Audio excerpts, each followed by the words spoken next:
Hello everyone, my name is Nawan and I'm here to talk about my topic.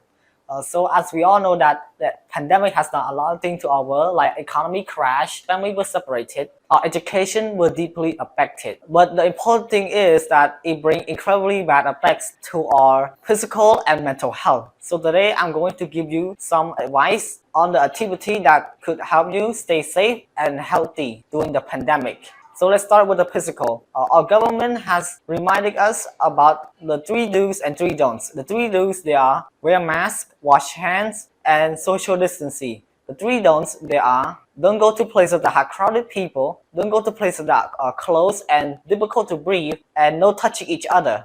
Next is set aside time for physical activity and relaxation. For example, doing yoga and walking or running around your house. It could help us stay fit, prevent us being fat, and it's good for your health. Next, we go to the mental health. The importance of creating a routine is to help us to work on something and preventing us from thinking about things that are bad things that are going around the world right now, like people that got infected by a virus and how many of people that got killed by a virus. Next is encouraging positive thinking, is to help us think of the positive things and preventing us things that are bad, and it's preventing us from getting anxiety. So in conclusion, simple activity like those could help us safe and healthy during the pandemic. And the more activity you do every day, the more healthier you are. Goodbye.